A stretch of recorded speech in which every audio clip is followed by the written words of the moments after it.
side, thick and thin, highs and lows, don't let go. We gon' ride, we gon' win, don't know how. Hey guys, welcome back to my channel. I am SHAY, and this will be my therapy recap part 2, and to be like, and the reasoning of why I chose a black Christian therapist. I kind of wrote some notes in my phone so I won't be all over the place like I was last time. It's like a week later since I went to therapy, a lot been going on, but I wrote down, like I said, everything so I can kind of hit the key points of what happened in therapy. So I would like to say I didn't cry a lot this therapy session. 10 out of 45, pretty good.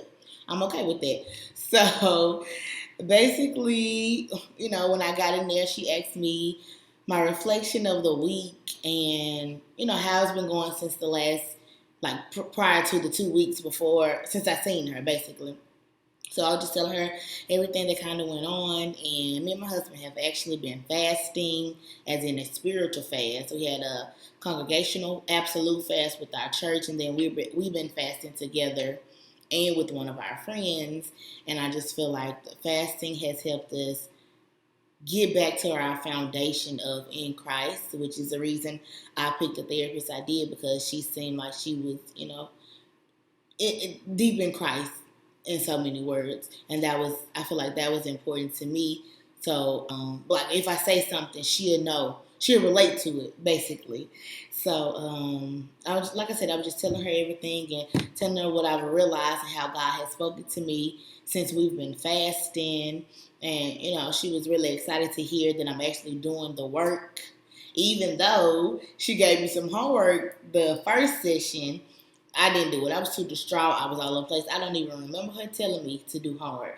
So basically, the homework she gave me was about to write a timeline of significant events in my life that I may have experienced and how I feel they shape me for everyday life, or decisions I make, or thoughts I have, or how I treat people, how I interpret the way people treat me. And I didn't realize, just doing the exercise, she gave me 3 or 5 minutes, I can't remember, sorry. 3 or 5 minutes, I can't really remember, but she gave me a couple minutes to kind of jot down like key points I thought made me the way I am, decisions I made, like I said. So I started on that, and it was kind of 2 from childhood that I remember, and 2 from around 22, 23 years of age. Now I actually have to finish that, so that'll be on the next therapy recap, part 3.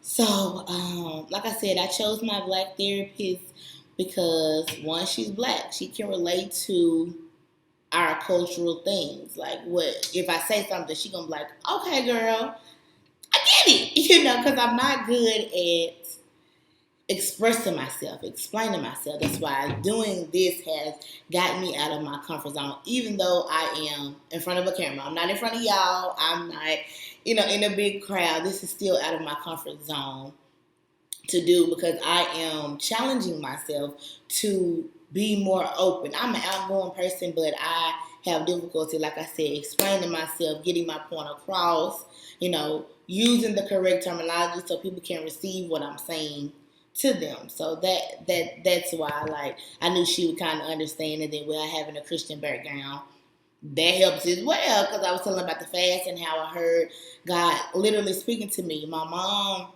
has had that happen to her a lot of time, but with my husband, his mom, even since we've been married, has told me a lot that God speaks to her. So for us to be fasting at the time that we did, we started going through a couple things within our marriage, and the fasting has been amazing, just to hear from God, hear about the purpose that He has in my life, where I want to be. That brings me to my next point of my word of the year is mental clarity. I want to have mental clarity. I want to have clarity on the word and what God has for my life. So I had that little phrase because, one, with my mental health, which as you can tell, I'm big on this year with getting my mental health to get together. stepping out of my comfort zone, self-care, not being so overwhelmed by things. And I just feel like God has really been moving in our lives. And my mind blown. Like the emoji, like that's me. Okay, mind blown. Okay, so another thing she was kind of asking about the bullet points of the homework, and basically everything I was saying. I was kind of the root of it was I was getting down to the bottom. Like people didn't love me. Like how people treated me or what they did. One incident, I'm like, well, they don't love me.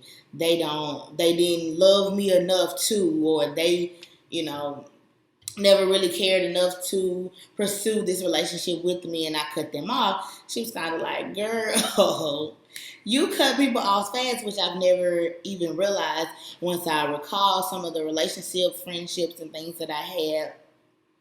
I did do that, even like because I feel like people can do this, get here, they can get there for me, or people can reach out to this person, they can reach out for me. And what I'm realizing right now, talking to y'all, is I can do those same things. It shouldn't be a only give relationship on their end. I should want to reach out, but listen, if you the only one always reaching out, their relationship ain't for you. I understand how she was saying about, that if they make a decision, that one thing doesn't determine that they don't love me, kind of thing. And even though I may reach out to people the most and they don't reach out to me, that still doesn't mean they don't love me. Everybody, what I'm realizing, of course, saying it, I know people have their own lives, but what I'm realizing, people have their own lives. Like, I get that, but it's just like, man, like, I feel like the people that were surrounded by me, you're the grown ups, you should reach out. Like with my dad or my grandmother, you should reach out, you the grown up. And as I'm on this spiritual journey and this like walk with God, that even though we are, even though we are the young kids, the millennials or whatever, older people, just because they're older in age doesn't mean they're older in wisdom, they're older in their spiritual walk with God, kind of thing. So I'm realizing that I could be the one to do that, do that for them. So even when we went to a class at church today, and it kind of tied into everything about like you can be that one to reach out. You can be that one to take the older person and bring them back into the word, kind of thing. And basically she was saying that my feeling of reverting back to they don't love me or they didn't love me enough was kind of because my very first memory of age 2 when my dad went to jail, my dad was in jail, age 2.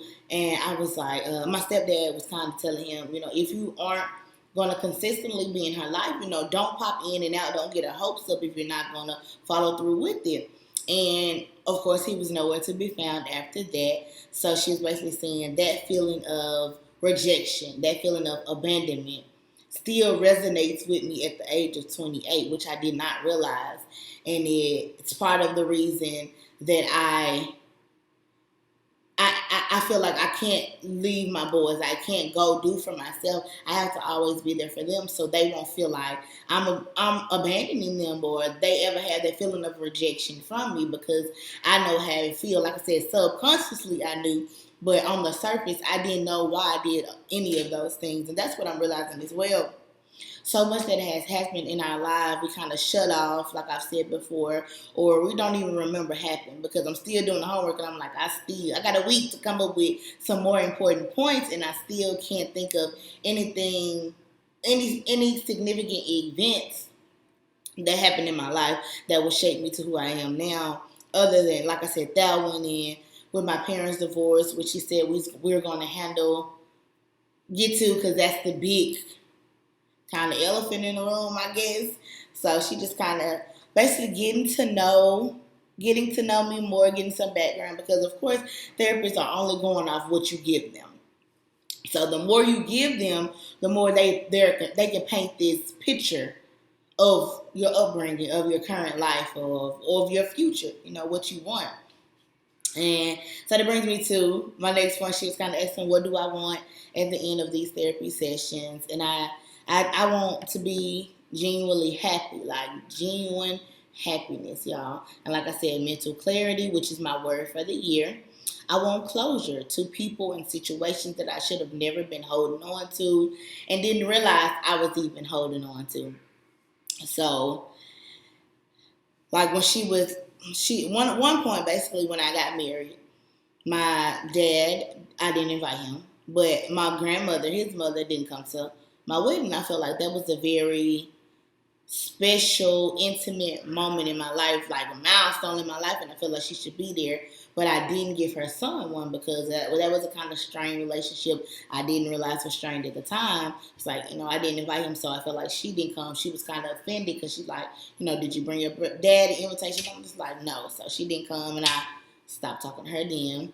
I stopped talking to my sister, some other things, and I felt like it could have been some communication, even on my grandmother's part or even on my sister's part, like some kind of communication with me, kind of thing. Because I feel like that's as much respect I would give someone, so I would want someone to give me the same respect. Like, hey, I can't do this when I said it. I truly do apologize instead of just ghosting me. Like, I ain't seen you, I ain't heard from you, nothing. Like, you ain't reached out, you ain't told me nothing.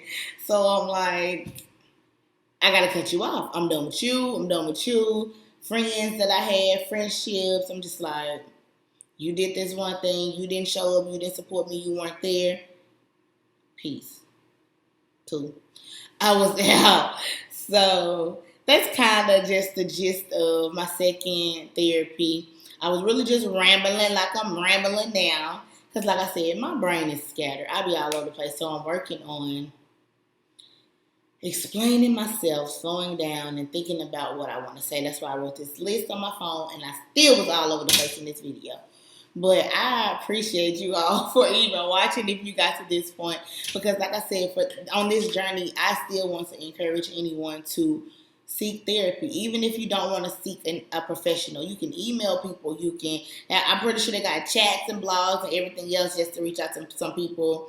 If you don't feel comfortable reaching out to family members, because my husband, it was like I said before, he was kind of against therapy, but because he felt like I had people surrounding me I can talk to. But it's different for me personally because my therapist doesn't know me. Like I said, I'm painting this picture for her, so she's getting to know me with everything I'm telling her. So it's like, it's no judgment, no opinion, no biased opinion or anything. So I'm giving her the information as I'm thinking it in my head. So she's giving me her analysis on everything I told her. And, with people you love and care about, they're going to tell you their opinion. They're going to tell you how I feel. No. I need an unbiased opinion from a professional. And I need to get my point across. So even if you don't want to get a therapist right now, you can make a list. Make a list of events from as young as you can remember up until now, of some events you think may have shaped you: death, breakups, loss for friendship, loss of property, loss of your spiritual journey with God. Just what do you want to work on for 2020? And start there. And then when you go to your therapist, you won't be all over the place like me and rambling. You'll have your thoughts in order, and then you can paint a better picture for them of what you're going through, what you've been through, what you want to go through, because the sky is the limit. So, like I said, I appreciate you all. I won't keep rambling. Thank you for watching my video. And if y'all have any questions, concerns, suggestions for me on this spiritual journey with God, or my journey with therapy, my journey with self-care, my journey with getting out the house. I got out the house last night, and I'm glad I did. I'm really at peace and happy today. Like I said, I suggest if you're a spiritual person, do some fasting. Actually get in your word and talk to God. Read. Ask for clarification of the word. If you have to research the words to get the definitions of certain terms, switch between the different versions on the Bible app, get you an actual physical Bible to highlight and underline and read. You don't have to start in the beginning. You don't have to start in the middle. Wherever you want to start, just start. So I think that'll help on your walk or any walk that you're going through.